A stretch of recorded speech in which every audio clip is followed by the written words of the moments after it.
hope your day is full of pterodactyls and stegosauruses and brontosauruses and T-Rexes and all of the prehistoric animals you could imagine, like saber-toothed tigers and woolly mammals. Woolly mammoths, not woolly mammals. That's something I just made up. This is why I'm a comedian and not like a veterinarian or like a historian or like an anthropologist or an archaeologist. I don't even know who studies dinosaurs, but I'm a comedian. I just try to make this fun, you know? Sometimes I nail it, other times I don't. Today I listed 4 dinosaurs, and guess what? I ran out of ideas for dinosaurs. Even though I have a list in front of me. I'll be honest, I have a list in front of me. I can't pronounce half the names on here. All dinosaurs, all great. We have an amazing episode for you today with comedian Chris Porter. It's a banger. You're going to love it. And but before we get into this week's episode, I just want to tell you about some things that excite me, and that's CBD from Care by Design and Absolute Extracts THC.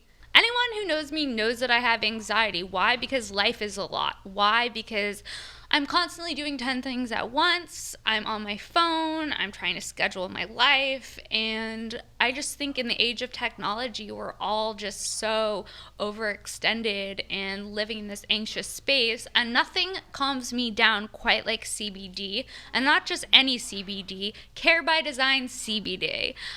They make the most amazing products. You can check them out at cbd.org. And they literally have every type of CBD product you could ever imagine, from soft gel capsules to sublingual drops to vape cartridges, and also topical ointments and rubs. So if you're someone who has like neck stiffness or muscle aches or pains, check out Care by Design.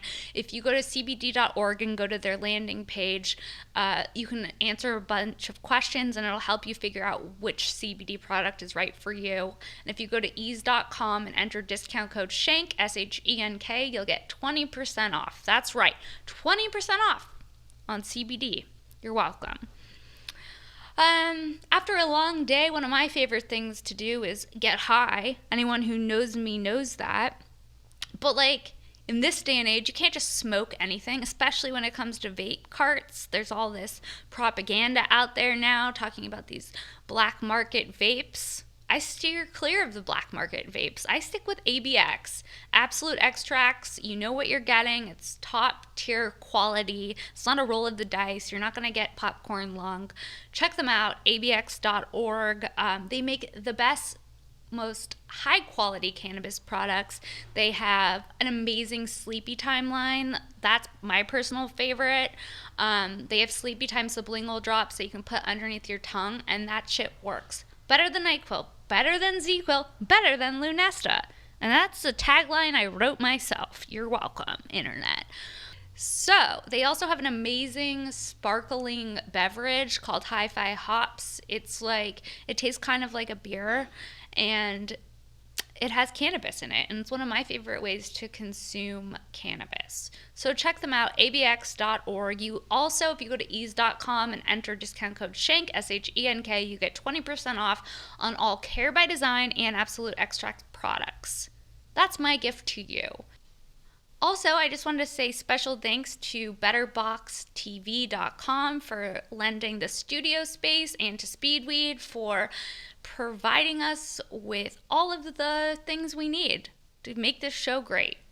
Please make sure to subscribe, rate, and review on iTunes. And if you're enjoying the show, please leave a review. It makes a big difference, and I can't tell you how much I appreciate it. Okay, enjoy this week's episode with Chris Porter, everyone. Here it is. Thank you. Hi, I'm so excited to have you on. You're one of my favorite people and comedians. I feel the same way about you. You do? Yeah. Oh, that makes me happy. I'm always genuinely pleased to see you. Yeah, because you're normal. Yes. For the most part. And you are too, for the most part. Yeah. Yeah. But I also like getting your hot takes on different things. I have a lot of them. You do have a lot of hot takes. So let's start with Halloween. Not into it. Not into it? See, I say I'm not into it, but I'm sitting here with bunny ears on my head. Yeah, but I feel like it's like, hey, it's Halloween.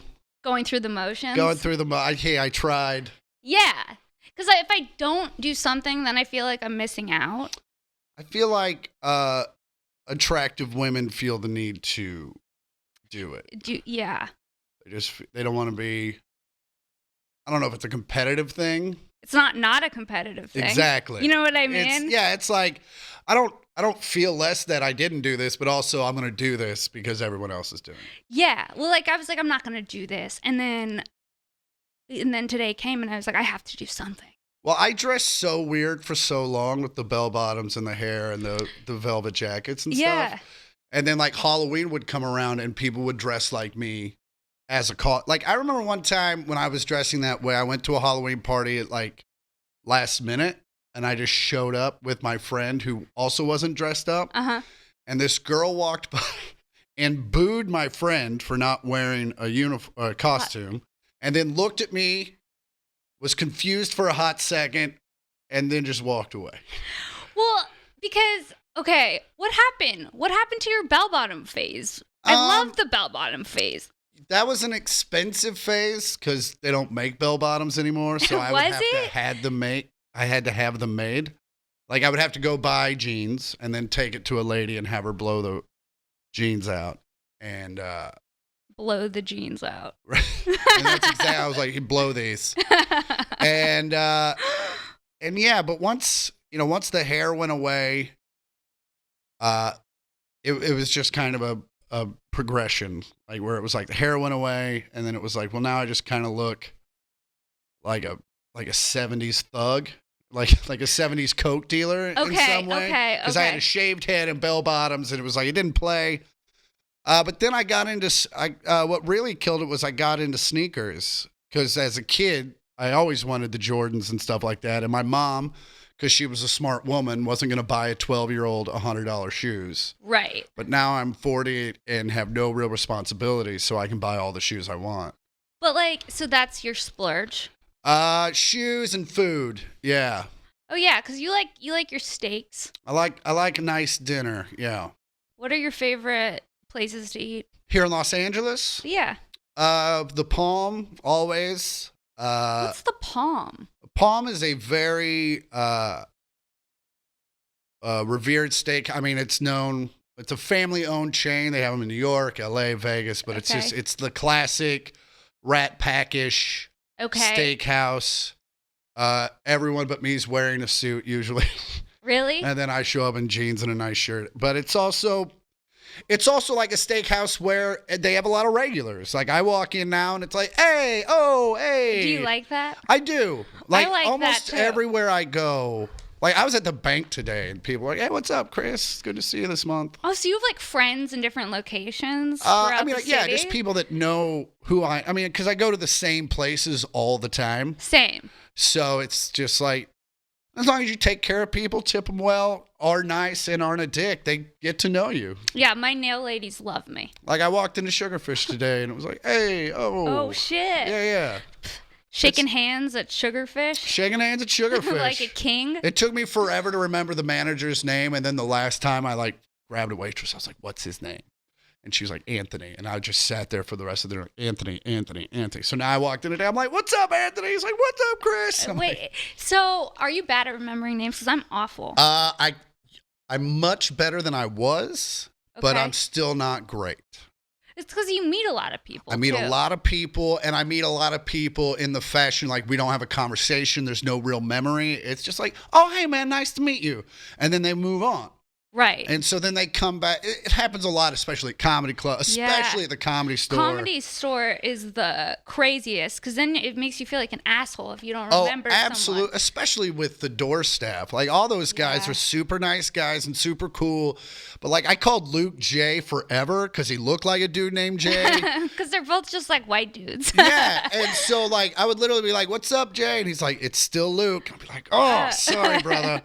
And I'm still not sure it's Luke, but I'm 98% sure. But yeah, it's just like I have to have a memory in order to remember your name. Something had to have happened, or we had to have a conversation.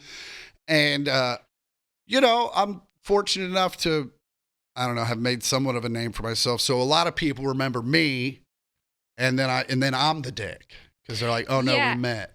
Well, okay, so you have a new special, right? It's fairly new, yeah. It came out in April. Okay, where can people watch it? Amazon Prime. Amazon Prime. iTunes. And everywhere but Netflix, really. What's it called? A Man from Kansas. A Man from Kansas. Okay.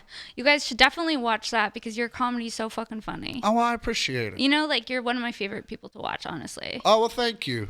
You're very talented. Even if you don't wear bell bottoms anymore. We can look past it. I still play guitar and listen to hippie music, but I just... Oh, yeah, I forgot that you listen to hippie music. You listen to, what are your... I listen to all music, pretty much, except for new country and, like, polka. New country? Yeah, I can't get into the Erics and the Kennys and the Lukes. Okay, you know who really weirds me out? Who's that? What's that fucking guy that's married to Nicole Kidman? Keith Urban. Yeah, he's Australian. They look like a lesbian couple. Right? Right. I was like, what's going on here? He rocks that 80s Bon Jovi hair. Yeah. There's a dude in my gym who's actually a really cool dude, but I didn't talk to for the longest time because he had like the 80s hair and even in the gym, he wears an earring that's a tiny chain to a cross. No. Yeah. And he has the Bon Jovi cut? It's a light Jovi, I'd call it. It's maybe a mid Jovi. And I completely wrote him off. And then like we ended up having to partner up. And he ended up being like the nicest guy, coolest dude in the world. But yeah, from a distance, I was like, nah, bro. What do you mean? You had to do like kettlebells with him? Yeah, they just a lot. I know you do some CrossFit. I do a lot of CrossFit. It's just when the classes get real big, it's better for us to pair up to like share equipment and so that everyone has kind of their own space. So now Aaron guy's your friend. I mean, I wouldn't say he's my friend, but he's definitely a guy where I'm like, hey like I don't know his name. Yeah. I'll spot you. There's a lot of dudes at my gym. I'm like, what's up, Kyle? What's up, so-and-so? Yeah. But that guy, I'm like, what's up? Earring. All right. So like, how often are you doing CrossFit? 3 to 4 times a week. Yeah. Just depends. Like I've done it 3 times this week already. So like today's kind of a, if I want to. Right. So yeah, I like CrossFit because it's easy, not in the fact, it's actually very hard. Right. But it's easy in the fact that I just show up, they tell me what to do. That's what I like. I never have to wait for like the thing I hated about like 24-hour fitness and all that, especially on chest day, if you didn't go What's chest day? When you work out your chest? When you work out your chest, yeah, it's like, do you have different days like that? Like when you do like standard weightlifting, you usually do. Do you do that? In CrossFit, no. In CrossFit, they usually mix it up pretty good. Okay. See, like the thing about you that cracks me up is because like, it's like, who is Chris Porter? He's wearing bell bottoms for a while, then he phased out of that. Now he's into CrossFit. You know what I mean? You're a very versatile guy. I feel like you should always be exploring you should always be changing. Yeah. You should always be like people that have done the same thing for years, like suck. Yeah. They fucking suck. But it's like, yeah, man, you're supposed to go through phases. Like, that's life. Like, if you just listen to the same music all day and all that stuff, you're going to get, at the very least, sad and bored. You know what I'm saying? You're like, why am I sad? I'm like, well, nothing's changed. Yeah. Everything's the same and it has been for 10 years, and that's not fun.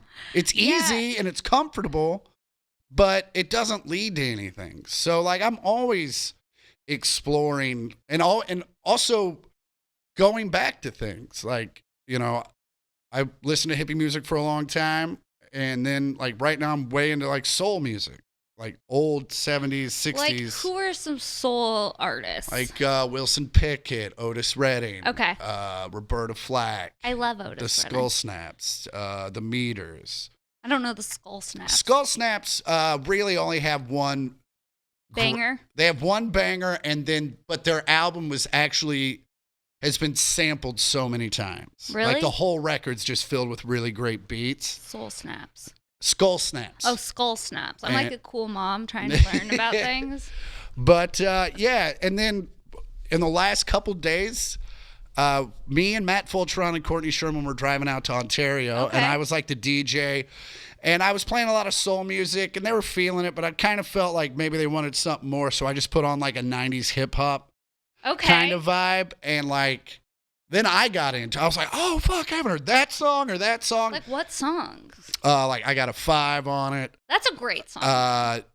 a lot of Nas, it was written. I've been listening to like Affirmative Action, Street Dreams, a lot of Tupac, Biggie, Cypress Hill, Cypress Hill's great. Yeah, so just like, and again, like, so I'll go through that phase for a while, and then I'll, meanwhile, I'm still listening to the Black Crowes and all that stuff. But it's just like, my mood determines what I listen to. I don't just listen to the same stuff all the time. So, in addition to the bell bottom phase, did you have any other phases? Yeah. Like fashion phases? Fashion phase? No, because like when I was right out of high school and like working at a bar, like I had literally everything I bought was from Eddie Bauer. No. Yeah, like when I was 21, 22, like I would go into Eddie Bauer and just buy whatever was new. No. Yeah. That's so funny. And I remember Eddie like Bauer. being 19, going back to my high school just for like me and my buddies decided to go back for like maybe it was homecoming or something. And I remember specifically having a white Eddie Bauer pullover and tying it around my waist so that everyone saw the Eddie Bauer. No. Yeah. Like I was a very lost child. No. Yeah. No, you tied it around your waist so people could see that it was Eddie Bauer because it said Eddie Bauer on the back. Yeah. Like it was. That's so funny. It's like preppy Chris Porter. Oh, very preppy. Well, and I also grew up during. 96, 97 was very preppy time. Like it was peak Eddie Bauer time too. Express. Yes. County seat. Any mall store. And that was also the days like Structure only had 4 polos out at any given time. So you'd walk in everyone, like you have the same one. And I'm glad I didn't wear that one because there's 4 dudes wearing that one. Yeah, that's how it was when I worked at Abercrombie. Oh, Abercrombie. That was the other one. Of course, Abercrombie was the one I would never go to. I thought Abercrombie's just a bunch of like dumb bitches that are like attractive working there and like some weird dudes that don't have shirts on standing out front. So when I first started doing stand-up comedy, all my buddies worked at a mall doing security because they all wanted to be police officers. So it was like great for their resume. Okay. And I just wanted a job where I could hang out with my boys. So I got a job at the mall working security. And so you were a mall cop, is I was what you're telling but me. I was like, I was literally, because it was also the rich mall. So we got to, our security vehicles were BMWs. What? Yeah, because they'd worked out a deal with the local dealership, and it was just basically a way for them to show off the new X5. You were a mall cop who drove around in a BMW. Beamer? Yeah, in an X5 for the most part. What? Yeah, and then I was a terrible mall cop in the fact like all the other dudes wanted to be inside and watch people fighting crime, crackheads, yeah. And I'm like, no man. Put me out in the car. I want to write jokes. I want to listen to CDs. And I'll probably go to my car and get high at some point. Yeah, because I'm a mall cop. Because I'm a mall cop, and let's not take... And the powers that be loved me because I never got them in any shit. Like, I never busted a kid for smoking or anything like that.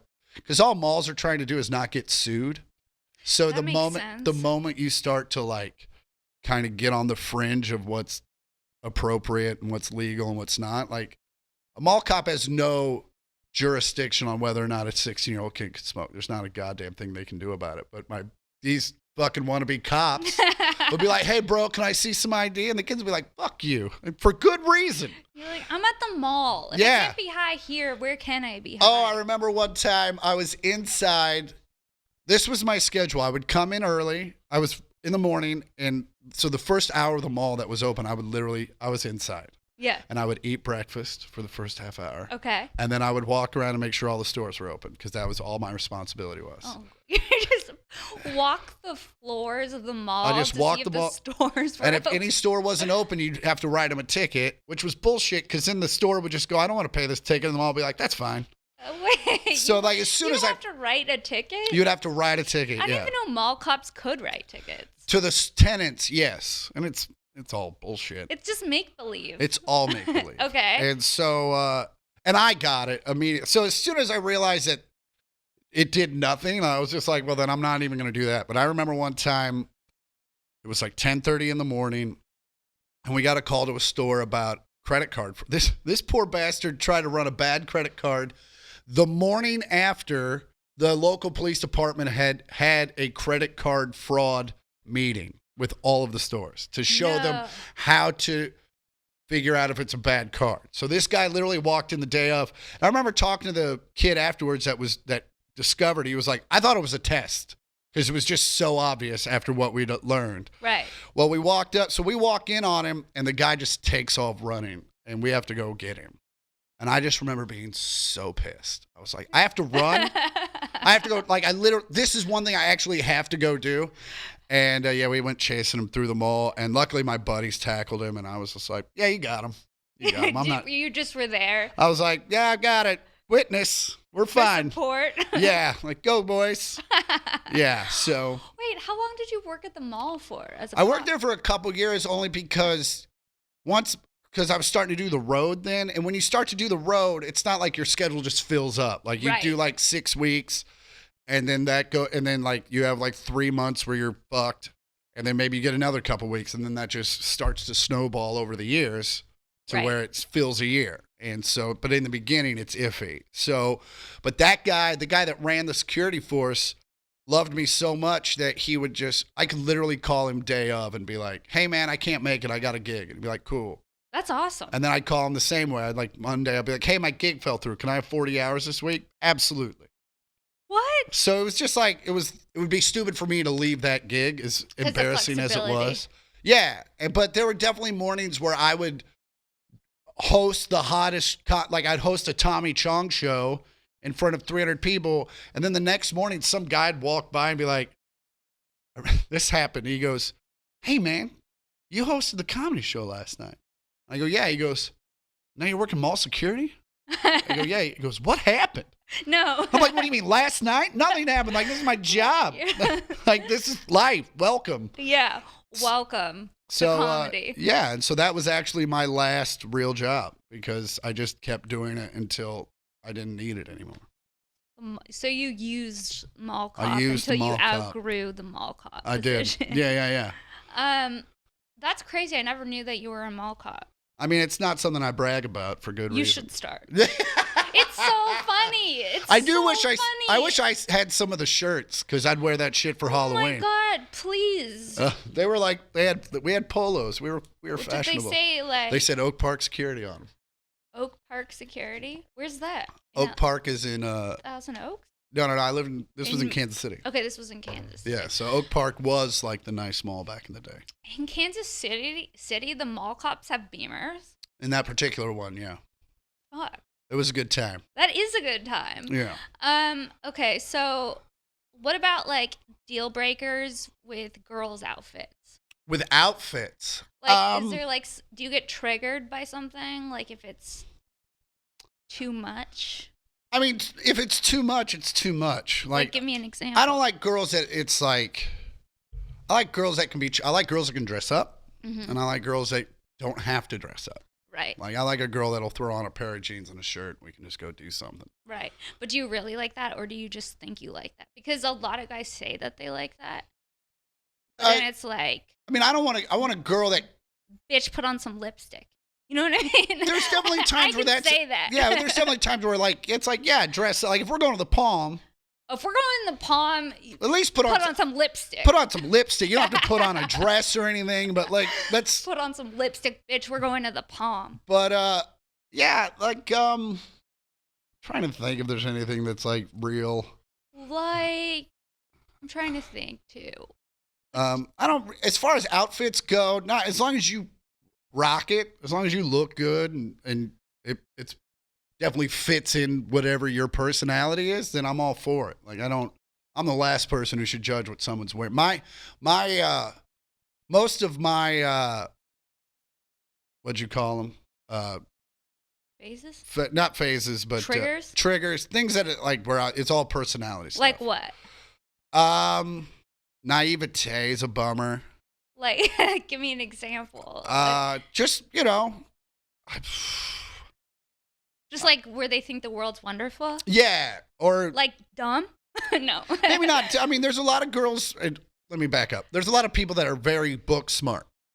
Yes. They know a lot of things about shit that's not really applicable on real life, but she'll kick your ass in Jeopardy, like that kind of shit. But also believes everything she sees on the news. Like that kind of stuff. Yeah, like where yeah, there's yeah. like they just take everything at face value. They don't look past it or look for the bigger meaning behind it, or even look for like maybe this is a facade for a different play. Like I just need someone that I don't have to explain everything to. Right. Just to be hip and with it. I don't like complainers. And I don't like whiners, really. I knew you were going to say that. Yeah. No complainers and no whiners. Yeah, I mean, there's definitely a No time. excuses, only improvements. I mean, to some extent, yeah. I mean, the whole like, I always think there's a way. And I always think that if you just keep trying, within a normal reality space, there's a lot of people that are out of their fucking minds that are just like, I'll just manifest a house. It's like, no, man, that's not how that shit works. Like, you're going to need a credit score and a down I've been trying to payment. manifest a house this whole time. Yeah. Still hasn't happened. How's it going? Yeah, because that shit doesn't work. I have a vision board. Still not working. Is that a naive situation? Yeah. So just, you know. Okay, what about, like, someone who texts all the time? Yeah, Like, if you're that on would your annoy phone me. all the time. I was seeing a girl for a hot second, and we'd be watching a show, and she'd be like on her phone, and I'm like, what are you doing? She was like, checking my likes, and I'm just like, I'm here, right? Like, we're having a thing, Yeah. good time. Like, if you got a text or something, that's fine, but if you're just seeing how many likes your post got, at least I can wait till commercial. Yeah. Right? Yeah. So, shit like that. People that are too into themselves, really. Yeah. Just don't be a dick. I don't like dicks. There's a lot of dick. Yeah. What about, okay, this is a question. What about, okay, if you start dating someone, do you take them to a comedy show? Because, like, on online dating, this fucking dude Yeah. was like, first time hanging out, said, Okay. can I come to your comedy show? I said, no, because I don't know you. Yep. And I don't want the first time hanging out to be you watching me do stand-up. Okay. That's weird. Yeah. Do you not think you're very good at stand-up? I just don't want the first time before I've met somebody to be them seeing me on stage. Oh, for sure. See, Don't you think that's weird? it is weird, but it's also it plays in your benefit because you're in the position like Of power? They watch you in a position Yes, of power. but if you're a man, I think it does. Whereas, like, if you're a woman, I'm not sure it works the same way necessarily. I mean, it does for me personally, but Okay. I'm attracted to that. Okay. I'm attracted to power and being an alpha and all that stuff. Yeah. Like that stuff really gets me. So it's like, no, I get turned on more after I've seen, like I've dated a few comics and I definitely, one notwithstanding, have been like, oh yeah, I'm definitely more attracted to her when she was on stage. The worst is when you're dating a comic and then they bomb. And Or you're if like, they're- oh. No, I mean, kidding. everybody bombs, but it's Yeah. like, it's one thing where you're just like, oh, Yeah. oh, No. this is a good set for you. Okay. Yeah. But yeah, it also isn't a deal breaker. Like Right. if you're not great on stage, like I also understand that it's a growing process. Well, yeah, because you're a comic. But, Yeah. like, would you want somebody who you just met for the first time to come instead, like, your first date is them seeing you do stand-up? Yeah, that'd be weird. Right? That would be, now that I'm thinking about it, it would be weird. Yeah, mainly because I try, especially with dating, like I try as much as I can to just be Chris the person. Yeah, because then it's like you have the person that you're meeting for the first time out at like a venue, like a comedy club, and then you have to be like, do I have to introduce you to people as like this fucking dude that I just met online? Like, what's I call you my friend or my buddy. Yeah. And then you think that's weird. and then they think it's weird. 'cause Yeah. You're like, we don't know what we are, but you can't be like, Yeah, this like, you don't want to be like, we just met on Tinder. yeah. Like, have you ever been in a bar and like with your friends and then you realize there's like a Tinder date going on next to you? Yeah, it's the worst. It's the best for you. yeah, because it's hilarious. It's because I remember me and my sister and our buddy were having a drink and at Adults Only, okay. and we were just sitting there having a drink, and it just happened to happen during a pause in the conversation, and this girl kind of went up to a dude and she was like, "Charlie." He was like, "Amanda." And No. I was like, Tinder date. Everybody shut the fuck up. We're watching. And it didn't go well for the dude. Really? Yeah, I mean, it was his fault. I love watching dudes be douchebags. What was he doing? I mean, just talking about himself all the time, talking about how great he was. There's a lot of that. All the great things he did. Yeah, I mean, it's not a great move, though. No. There's a lot of... Also, like a hiking date. Have you ever done that? Not on a... I mean, I've done a hiking date, but it was with a girl that we'd been friends for a long time before we started dating, and then we had started dating. See, that's better. First date, hiking date. You realize that they're... Mistake. Yeah, they're way out of shape. They're all sweaty. You're like, you know what? I don't want to touch you anymore. Yeah, I'm fucking over it. Yeah.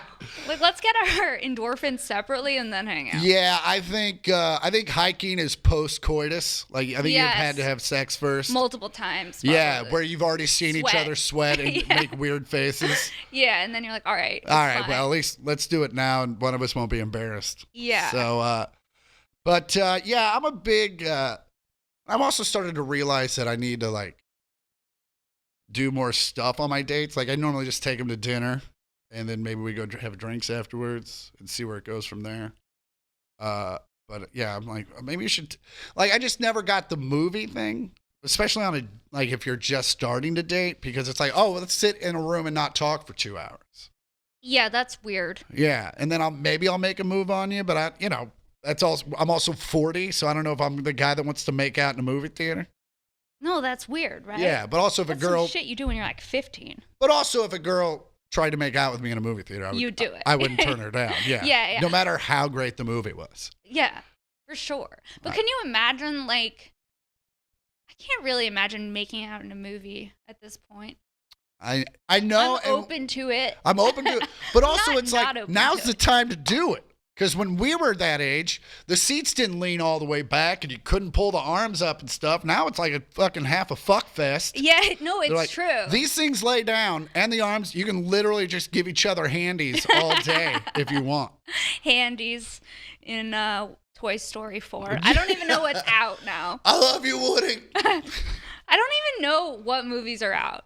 Yeah, me neither. I feel so disconnected from that just because I don't go to the movies. Do you? I only go, like, my thing is now it's got to be like a action movie where, like, I need the grandioseness of a giant screen. Right. But, like when Once Upon a Time in Hollywood came out, I had no interest in rushing to the theater to see it. I didn't see it. I'm like, that looks like a Sunday afternoon movie. Yes. Where I'm just chilling, it's rainy. Yes. And I'm on my couch. Yes. But if it's like some huge explosion movie, like a Bourne Identity or something like that, where there's like or like Star Wars, where it's better when it's humongous. Yeah. Yeah, that makes sense. Excuse me. Then I'll rush out to the theater for that. But yeah, not for Spotlight. I'll just hang out. What are some other personality triggers? This is funny to me. The inability to just chill. I mean, I don't know. It's more of a vibe thing. Like we got a vibe. There's got to be like a connection between us. I need to be able to like look you in the eye and you're just like, yeah. Instead of like, whoa. What? Yeah. Like, that's the worst. I dated a girl for like a couple of years and like, even at the end, I'd be like, and she'd be like, what? I'd be like, you don't, come on. Even now, you don't know, and I'm just like, this bitch. Yeah. Like, you should know that. Yeah. Like, you don't know my signs? My nonverbal communication. You can't pick up what I'm throwing down over here. No, fuck that. I'm trying to think. Narcissism's bad. There's a lot of narcissists. Yeah, I mean, there's definitely, especially in this town. I mean, it's definitely a narcissistic town to some extent. But there's a way, I mean, I'm definitely guilty of it in some fashion, but it's like there's a time and a place for narcissism. That's true. And at dinner, when you're trying to make moves on a girl, it's not really one of them. Yeah. I also don't know who they think that's going to attract. But I feel like narcissists don't even care. I guess you're right. Because they're just so self-absorbed. They don't have that self-awareness. But I think a smart narcissist would at least feign not being like asking you what your interests are and all that stuff, if nothing else, just to get what it is they want from you. Yeah. Like I would assume that at least you'd give up the narcissism long enough to where you'd be like, oh no, how are you? And then really you're like, and in your head you're just like not hearing a word. Yeah. I mean, so there's, if you're going to be a narcissist, at least be smart about it, I would say, or you're just going to be alone forever. Although I say that, I'm probably going to be alone forever. So I don't think you're going to be alone for forever. Yeah, the way it's going.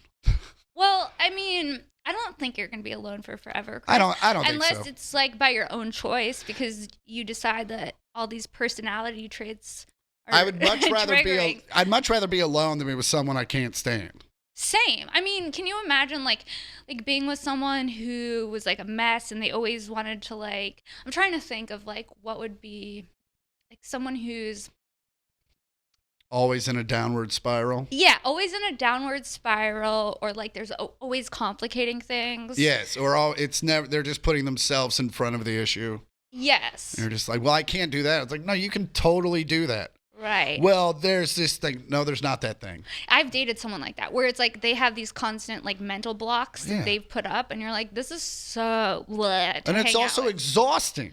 Right. Because as their partner, you want to be the person that's like, no, you got this. Like, you're going to do it. And they're just like, no. And you're like, well, then fuck me then. Yeah, I can't just be your cheerleader every day. And also, you're super unattractive now. Yeah. See, like, insecurity is unattractive too, I think. Yeah, but everyone's got them. For sure. But, like, if it's, like, insecurity and, like, extreme jealousy. Oh, yeah. That's a bummer. It's like. Yeah. No. But it's also, like, to speak on jealousy, it's just like, man, if you think that person's going to fuck somebody else or wants to be with somebody else, then you should end it. Yeah, 100%. Instead of ruining everyone's lives. Being like, where are you going? Who are you with? Like, leave me alone, dude. I'm leaving, and I'm never coming back, and this is why. Yeah, exactly. Or, like, you know what would be, like a woman who writes a lot of Postit Notes and leaves them everywhere, like a passive-aggressive Postit note. Could you imagine that? Passive aggression is the worst.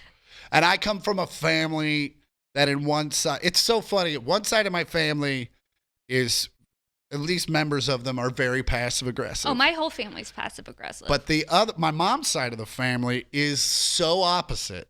So direct. So direct that it's like, as a 14-year-old, it's fucking terrifying. Because like, you watch your uncle and your grandpa like making fun of each other's dicks and shit in front of everybody, and then they kind of turn it on you a little bit. You're like, what the fuck did I do? And now it's like, but the cool thing about that side of the family is we talk a bunch of shit, but you know exactly how everyone feels. Which is the best. Yeah. It's like, yeah, we might be dicks, but there are no secrets whatsoever. Right. Like, I remember my aunt left my uncle, and a couple of months later, we were all playing golf with my uncle. My uncles, my dad, my cousins. Like, every time my uncle would fuck up, we'd be like, that's why she left you. No. Like, oh, yeah. And he just, it obviously hurt, but he took it. And he was like, yeah, man, it happened. We're going to give you shit about it. Could you imagine, like, living with a bitch who would, like, leave Post-it notes? She's like, please wash these dishes. Like, I had a roommate, so I would do Post-it notes. And I'd be like, can you just tell me to my face or, like, text me if you want something done? Because, like, this is weird to, like, wake up and find, like, a note. Yeah. Multiple every day, notes. multiple notes. Yeah. And then they call you, like, did you see the other note? Yeah. And you're like, what is this, a treasure hunt? Yes. A scavenger. Yeah, like, oh, look, it's more things I did wrong. Yeah. No, that is a situation where I would have a meeting. We'd sit down. And a relationship meeting. Like, we're going to have a meeting. Seminar. All right, now, we're either going to stop it with the notes, or I'm going to leave you a note, and it's going to be my forwarding address for all my shit. Yeah, Post-its. I realized that I was too old for Dave & Buster's recently when I went to the gift shop and I bought Post-it notes. Oh, with your tickets? With my ticket. I bought like a kit of Post-it notes. I mean, yeah, but what else is there for us? But that's so practical. It's like I could have just bought the Post-it notes. Like the amount of money I spent at Dave & Buster's. You could have bought a gross of Post-it notes. Right. Yeah. But then what are you going to do? Get a whoopee cushion? Could you imagine if I did a whoopee cushion and a Chinese finger trap? Yeah. And you're over there just laughing. Have you been to Dave & Buster's recently? Yeah, I go. My sister loves it. It's fun. It is fun. It's fun to go on a dead night. Yeah, or like in the middle of the day. Yeah, but if you go, like, I made the mistake of walking in there on, like, a busy night. Mistake. And you're just like, I'm going to have a panic attack. It's so weird. And then I'm going to go home and get my gun. And I have a list of all of you that it's prioritized. So you might want to run. No, yeah. Dave & Buster's on like a Friday night at Hollywood and Highland. You couldn't pay me. That's my nightmare. That's my nightmare too, because that parking structure too. Oh, and there's just all these kids running around. You're like, what the? And like drunk parents, because there's like a bar in there, and it's just like trash. There was a club in Atlanta that it was called the Funny Farm, and it was in one place for a long time, and then it kept moving. And then one of the places it moved into was an Andretti's, which is a Dave & Buster's-esque. Okay. That's owned by Mario Andretti. Okay. And it has a go-kart track. Well, they decided to move the comedy club into the back of that place. No. And so it was the most depressing weekend because you're literally walking through like stiff-arming children. No. And then in the middle of your set, the machine over here, the carnival ride machine would go, no. Yeah. And it was just, you just had to do, and then after a mediocre set, you'd have to walk back through it. No. Oh, it was the grossest thing. And it was a bad weekend. And then I remember one time, the early show Saturday, someone brought an infant into the showroom in a bassinet. And I did my. I like how you did that. Well, because the woman was sitting there doing this the entire time. So the baby wouldn't make noise. And I went up and I just did 45 minutes on the list of mistakes that had to be made for this scenario to happen. I can't believe who brings a baby to a comedy show. Exactly. This chick. And I hope, and I don't think she'll ever do it again after the things that I said. Oh my God, that's amazing. Yeah, no, kids in comedy clubs, that gives me anxiety. Oh, you know how the Hollywood Improv does the teen tours in the summer? I know, I've never done that. Do you like it? Do you do no. I swore that off 3 or 4 years ago. What is it like? It's awful. Right. And here's the thing. I mean, it's not their fault. They're 14, 15-year-old kids. They're there to try to have a good time. But they can't relate because they're not 40 and they've never had a relationship or friends with babies or stuff like that. So you're telling all these jokes. They don't fucking get them. They also still think love is infallible. And so they're like, I want to be with this girl forever. I don't know why you're talking all this shit. And you're like, just fucking grow up. Yeah, but like, what do you talk about? Like TikTok now? Like, what do you talk to for? Well, I used to go up and just do my set and then wonder why things weren't going well. And then one night I had a mental breakdown on stage, like where I was just like, basically what had happened is I'd forgotten about the teen tours. Right. And so you walk in, you go, fuck. It's a teen tour. But I understand why the Improv does it. Like summers are terrible for comedy. Right. Especially in Los Angeles. So it's like they need a way to make revenue. So I'm not mad at the Improv for doing it. I don't want any part of it. I've done my time on the teen tours, but the last one I did, I walked in and I was like, fuck, it's a teen tour. And I sat outside and I was just like, what am I going to talk about? What am I going to talk about? And I got up on stage still not knowing. And I just kind of had this moment of honesty where I was like, I have nothing to say to you. I go, you know what's fucked up is that if I was sitting up front at the bar and one of you walked up to me and asked me a question, I would tell you to get the fuck away from me and that you shouldn't be in this bar right now. And I go, because I have nothing to say to you. I was 36 years old at the time.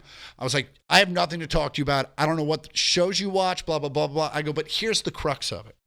If I have a shit set in front of you, it's going to fuck up my whole weekend.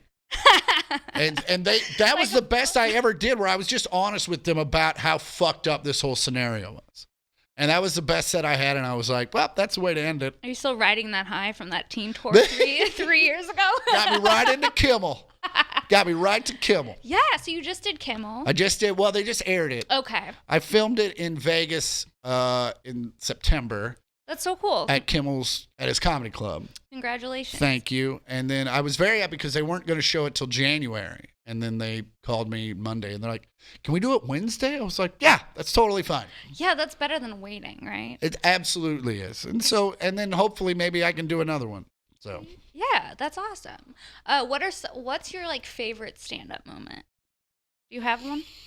Or like something cool? The last Comic Standing tour was a lot of fun because we're doing a lot of theaters, and they were just fun shows to do. The one that stands out the most is the Moore Theater in Seattle. Me and Josh Blue did like a co-headline thing, and it sold out like weeks in advance, mainly because Josh is like went to school there and stuff. But yeah, it was just cool to like show up to this historic theater with 3,000 people that were just there to see you. And I remember Josh's friends brought homemade beer and a shit ton of weed. And it was basically just like there was a party going on off stage. That's so fun. There was like 40 people off stage just watching you, having a great time. And then I was up there. I don't remember any of the set. I remember going pretty well. I remember being pretty hammered. And then I just remember the green room had so much smoke in it that there was definitely like a midline. Yeah. Where there was smoke and then like safety. That's amazing. And it was, yeah, that will always stand out to me. Yeah. I mean, I'm sure there's some others that I'm just not. You don't remember the good ones as much as you remember the bad ones. Oh, the bad ones are the worst. I remember when I opened for you and I bombed. Yeah, that was tough. Yeah, I still remember it. But I remember you handled it very well, because I remember like you didn't cry, you didn't complain. You were just like, "What can I do? How do I get better?" You were like, say the jokes the way you wrote the jokes. And Yeah. I was like, Yeah. oh shit, that makes sense. That makes total sense. Like, yeah. I don't understand why you're getting up there and not saying the jokes the way you wrote them. I don't know either. Well, you get nervous and you think you're supposed to fit in a certain way. And I mean, it was definitely a learning process for you, but I was very proud in the way that you handled it. Thank you. Because like a lot of women your age and at that point in their comedy career would have just burst into tears. And oh yeah, but I probably did on the way home. I mean, I think we rode together. Oh yeah, you're right. If you I did, kept it together. You kept it very together. I was like, she may break down at times, but like when you walked off stage, I was like, get ready to hug her, and you were just like, well, that didn't go well. I was like, okay, this chick gets it. Yeah. So, but no, it was a learning process, but by the end of the week, you were doing great. Thank you. So you have a podcast with your sister, right? Yeah. What's it called, and where can people find it? It's called the 1 Millionth Podcast. Okay. Because we're late to the game. I like that. And then they can find it on iTunes, Spotify, all the podcasty places. So what do you guys talk about? It's basically like kind of our morning radio. We talk about our weekends, anything that's happened, and then we usually just bring some topics in and make fun of them. And that's cool. yeah, nothing too heavy, nothing political. Nothing. That's awesome. Yeah, it's just like, let's have a good time. My sister and I have a good rapport and always have. So it's fun to sit. Basically, we used to get together every Monday and have dinner and watch a movie and get high. And I was like, we should just do a podcast while we're doing this. And that's pretty much what it turned into. That's awesome. It's like kill two birds with one stone. I cannot imagine having a podcast with my sister. It'd be like, remember when you took my hairbrush in like 1998? But like, I'm sorry. Are you still mad about that? Like, it would just be us like hashing things out. It would end in tears. Well, luckily my sister and I are 7.5 years apart. So we didn't really have that. That's lucky. Yeah. I was out of the house by the time she was 12. So that's ideal. yeah. And so I think because, we never went to the same school. We never really had the same friend group until recently. And then, so like there was never that competitive, that kind of sibling rivalry that always happens. I've always been very supportive of her and everything she does. She's one of my best friends, and yeah. That's cute. Yeah. America. Check it out. The 1 Millionth Podcast. The 1 Millionth Pod. And check out your special. Yep. Man from Kansas. Man from Kansas. On Amazon. Yep. All three. I think all three of my specials are on there. Ugly and Angry, Screaming from the Cosmos. Awesome. And then the record Lost and Alone's on there too. I didn't realize that you had 3. Yeah. The first one was kind of self-produced, Screaming from the Cosmos. It's out there on Stand Up Records. And then Ugly and Angry came out in 2014. That came out in 2014. Mm-hmm. I feel like that just came out. I mean, it's the gift that keeps on giving. That's crazy. And then Ugly and Angry, or Man from Kansas came out this year. Okay, So, cool. I got to see that. Well, thank you for coming on. Well, thanks for having me. Do you have anything coming up you want to promote? Or anything? Sure. I'll be at the Appleton. What's that place called? Shit. I just saw it too. God damn it. Do you post it on your Twitter? I do. Yeah, just check out my Instagram at I am Chris Porter. It's got all my info. My website's chrisportercomedy.com. Okay, cool. I'll link to that in the description. But yeah, I'll be in Appleton, Wisconsin, November 7th through 9, whatever that club is called. Shit. Wisconsin, yeah. Appleton. You heard it here on Shank. Yes. Thank you guys so much for listening and watching another episode of Shank. Please make sure to subscribe, rate, and review. And if you have any fashion questions, you can email shank, shenk.pod@gmail.com. That's it. Thanks.